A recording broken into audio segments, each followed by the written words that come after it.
ये वीडियो जो है बहुत ही इम्पोर्टेंट है। इस वीडियो में हम लोग जो बात करेंगे क्लास 10th जो पॉलिटिकल साइंस है, मतलब राजनीतिक का चैप्टर नंबर 1 को हम लोग देख रहे हैं। ये इसका पार्ट 2 वीडियो है। इस वीडियो में हम लोग जो बात करेंगे सब्जेक्टिव प्रश्न। इससे पहले वाले पार्ट में हमने ऑब्जेक्टिव प्रश्न के बारे में बात की, नहीं लिखे तो पहले उसको देख ले। तो इसमें हम लोग सब्जेक्टिव प्रश्न देखेंगे, कुल 11 प्रश्न को देखेंगे जो कि बहुत ही इंपॉर्टेंट है। सारे के सारे प्रश्न एग्जाम में पूछे हुए हैं। 2016 में पूछा, 12 में। दूसरा वाला प्रश्न देखिए 15 में, 18 में, 19 में, 20 में, 22 में। आपको सभी क्वेश्चन ऐसे ही मिलेंगे। कृपया वीडियो को पूरा जरूर देखें ताकि आपका रिजल्ट अच्छा हो सके। हम सभी प्रश्न इंपॉर्टेंट ही लिए हैं, एक भी प्रश्न हम फालतू का ऐसा नहीं लिए जो आप लोग को डिस्टर्ब करे। तो चैप्टर का नाम क्या है? लोकतंत्र में सत्ता की साझेदारी, यानी पावर शेयरिंग इन डेमोक्रेसी। तो चलिए ज़्यादा देर ना करते हम लोग एक एक करके सारे प्रश्नों को देखते हैं। वीडियो लंबा जरूर होगा लेकिन सारे प्रश्नों का आंसर सटीक और सही मिलने वाला है। तो पहला प्रश्न है, लैंगिक विभेद या लैंगिक असमानता क्या है? तो वास्तव में लिंग के आधार पर समाज समाज दो भागों में बटा है, महिला एवं पुरुष। इन दोनों वर्ग में हमेशा असमानता बनी रहती है। जैविक दृष्टि से असमानता के परिणाम से स्त्रियां प्रताड़ित होती है। उनकी विभिन्न रूपों में प्रताड़ना का आधार सामाजिक विभेद की स्थितियां होती है। लिंग आधारित यह विभेद समाज में स्त्री शक्ति की उपेक्षा को प्रोत्साहित करता है। यह लैंगिक विभेद यानी भेदभाव न केवल भारत में किया जाता है बल्कि विश्व के प्रत्येक देश में कमोबेश यही स्थिति है। परंतु आर्थिक, सामाजिक, शैक्षणिक, राजनीतिक एवं सांस्कृतिक क्षेत्रों में पुरुष के मुकाबले महिलाओं की भागीदारी में जमीन आसमान का अंतर है। यही लैंगिक विभेद है जो राष्ट्र के लिए एक गंभीर चुनौती है। मतलब कोई भी राष्ट्र हो उसके लिए बहुत ही गंभीर समस्या है। तो चलिए दूसरे प्रश्न को और चलते हैं हम लोग। दूसरा जो प्रश्न है हम लोग का क्या लिखा हुआ है? सत्ता की साझेदारी लोकतंत्र में क्या महत्व रखती है? ये प्रश्न बहुत इंपॉर्टेंट है, कितना बार पूछा है देखते हैं आप। तो चलिए इसका देख लेते हैं आंसर। सत्ता में साझेदारी की आवश्यकता लोकतंत्र की मजबूती, स्थिरता और इसके आधार को अधिक से अधिक व्यापक बनाने के लिए सबसे महत्वपूर्ण है। यदि समाज के विभिन्न वर्गों को उचित सम्मान और प्रतिनिधित्व नहीं दिया जाए तो समाज में हिंसक संघर्ष या गृह युद्ध की स्थिति बन जाती है। यदि विभिन्न समूह को उचित पहचान व सत्ता में साझेदारी मिलती है तो अनेक असंतोष एवं संघर्ष से सामाजिक विभाजन, राजनीतिक अस्थिरता, सांस्कृतिक ठहराव व आर्थिक गतिरोध उत्पन्न होते हैं। उदाहरण स्वरूप बेल्जियम में विभिन्न भाषाई और जातीय समूह के बीच पनपते टकराव को सत्ता में साझेदारी बनाकर दूर किया। अतः लोकतंत्र की सफलता विभिन्न समूहों को शासन में साझेदारी बनाने से संभव है। तीसरा जो प्रश्न है, सांप्रदायिकता क्या है? भारत विभिन्न धर्मावलंबियों का देश है। संविधान द्वारा यहाँ प्रत्येक व्यक्ति को धार्मिक स्वतंत्रता का अधिकार दिया गया है। अपने धर्म के अनुसार पूजा की पद्धति अपनाने और अपने धार्मिक संस्था के रख रखाव का अधिकार दिया गया है। प्रत्येक धर्मावलंबी को अपने धर्म के प्रचार प्रसार की इजाज़त दी गई है। राज्य को धर्म के मामले में हस्तक्षेप या पक्षपात से अलग रखा गया है।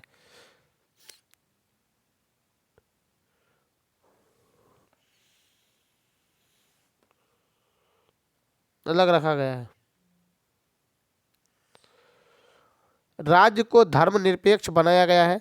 सही अर्थों में अपने धर्म को अन्य धर्मों से श्रेष्ठ मानने की धारणा सांप्रदायिकता है कि नहीं?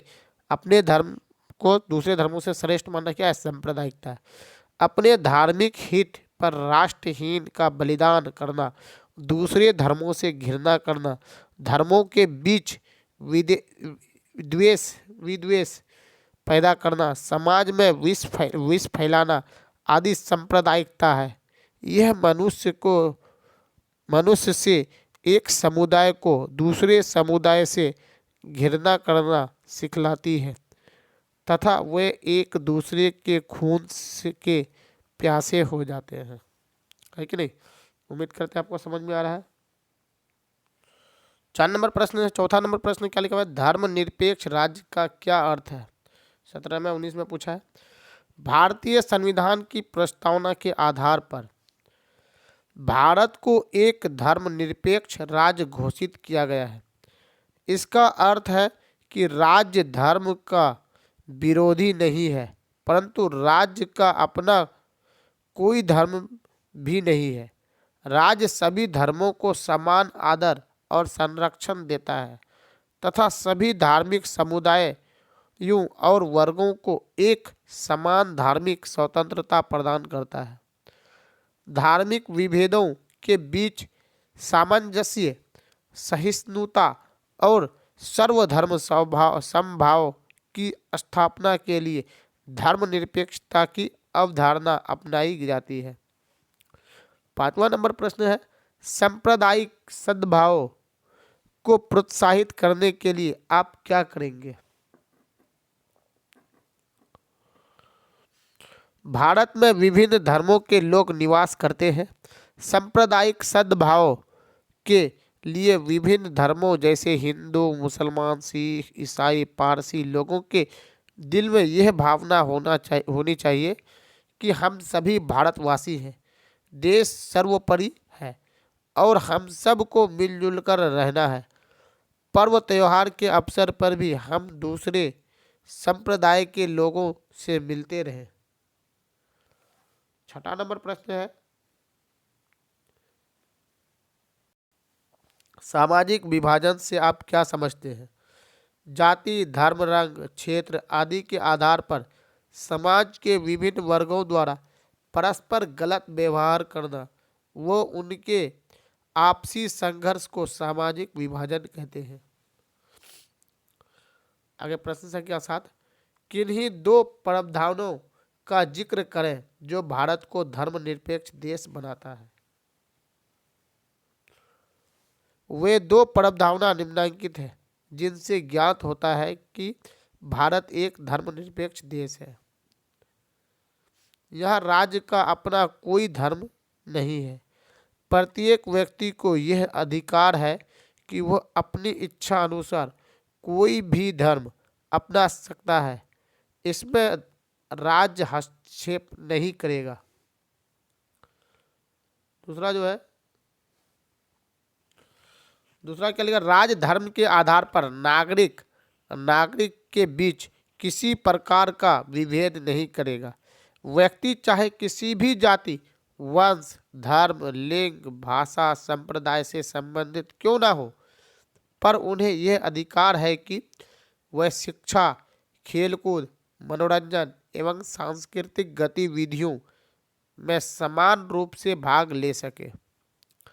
है कि नहीं? 8वां नंबर प्रश्न है। बंधुआ मजदूर किसे कहते हैं? तो इसका आंसर हो जाएगा बंधुआ मजदूर की प्रथा अत्यंत प्राचीन है। बंधुआ मजदूर का अर्थ है एक व्यक्ति को दूसरे व्यक्ति के लिए एक निश्चित अथवा अनिश्चित समय तक बिना मजदूरी के अथवा नाम मात्र की मजदूरी के साथ काम करने के लिए बाध्य रहना। अर्थात जो मजदूर अपना श्रम किसी खास व्यक्ति या संस्था को उसी की शर्त पर बेचने के लिए बाध्य हो, बंधुआ मजदूर कहलाता है। समझ में आया आपको बंधुआ मजदूर के बारे में? मतलब बंधुआ मजदूर उसको कहते हैं मतलब जो नाम मात्र की मजदूरी पर अपना पूरा ये बिता देता है कि नहीं? 9वां नंबर प्रश्न है। सत्ता की साझेदारी का क्या अर्थ है? ऑप्शन ए सत्ता में साझेदारी की लोकतांत्रिक व्यवस्था का एक आवश्यक और महत्वपूर्ण आधार माना गया है। एक समय था जब किसी राज्य में राज्य सत्ता कुछ थोड़े से लोगों के हाथों में रहती थी। आज का युग विकेंद्रीकरण का युग है। यह तभी संभव है जब सत्ता में अधिक से अधिक लोगों की भागीदारी सुनिश्चित हो। सत्ता की साझेदारी जितनी अधिक होगी, शासन में स्थायित्व उतना ही अधिक होगा। नागरिकों द्वारा सरकारी कामकाज में प्रत्यक्ष या अप्रत्यक्ष रूप से भाग लेने की क्रिया को सत्ता में साझेदारी की संज्ञा दी जाती है। सत्ता की साझेदारी की परिभाषा इस प्रकार दी जा सकती है: किसी भी राज्य के नागरिकों द्वारा सरकारी स्तर पर निर्णय लेने या निर्णय निर्माण की प्रक्रिया को प्रवाहित करना सत्ता में साझेदारी है। चाहे आप निर्णय ले या निर्णय लेने के बारे में सोचें, उसे हम लोग सत्ता की साझेदारी कहते हैं। मतदान में भाग लेना किसी संस्था अथवा संगठन द्वारा निर्णय निर्माण की प्रक्रिया को प्रभावित करना सत्ता की साझेदारी के उदाहरण कहे जा सकते हैं।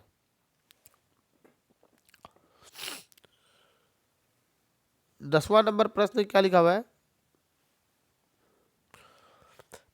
परिवारवाद क्या है?